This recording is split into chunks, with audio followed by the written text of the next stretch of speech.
नवा खे आगाही ॾींदा हलूं। अहम ख़बर आहे पिथोरो मां बचाबंद स्टॉप वटि मुसाफ़िर कोच ऐं मोटरसाइकिल में टक्कर थी पियो आहे। हादसे जे नतीजे में 2 ॼणा फौत थी विया आहिनि। बिल्कुलु नाज़रीन, फौतुन में खिपरो वासी नौजवान इब्राहिम आरिसर ऐं गुलाम मोहम्मद आरिसर शामिल आहिनि। आगाह कयूं पिया पिथोरो मां बचाबंद स्टॉप वटि मुसाफ़िर कोच ऐं मोटरसाइकिल में टक्कर थियो आहे। हादसे में 2 ॼणा फौत थी विया आहिनि। फौतुन में खिपरो वासी नौजवान इब्राहिम आरिसर ऐं गुलाम मोहम्मद आरिसर शामिल आहिनि।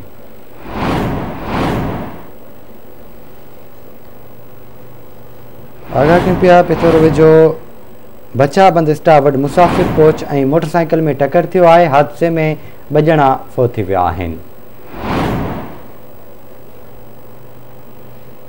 अवां खे अपडेट कंदा हलूं। अहम ख़बर आहे फौतुन में खिपरो वासी नौजवान इब्राहिम आरिसर ऐं गुलाम मोहम्मद आरिसर शामिल आहिनि।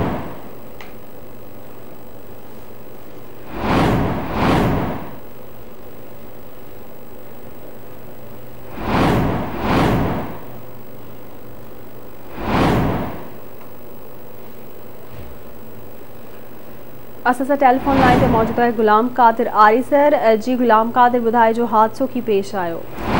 जी बिल्कुल, ही अफ़सोसनाक वाक़ियो मेन मेपुका सुमरको रोड ते बचाबंद स्टॉप वटि पेश आयो है, जिते कराची खां ईंदड़ तेज़ रफ़्तार एसी कोच जो मोटरसाइकिल खे टक्कर थी पियो, जंहिं नतीजे में खिपरो वासी आरिसर बिरादरी जा 2 नौजवान चीपाट जी फौत थी विया आहिनि।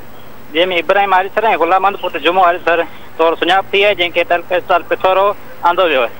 जॾहिं त कोच जेको आहे पुलिस तहवील में वठी छॾी आहे। हे नौजवान जेके आहिनि उहो खिपरो वासी ॿुधाया पिया वञनि। जी ठीकु आहे गुलाम कादिर, वॾी महिरबानी अवां जी तफ़सील खां आगाह करण लाइ।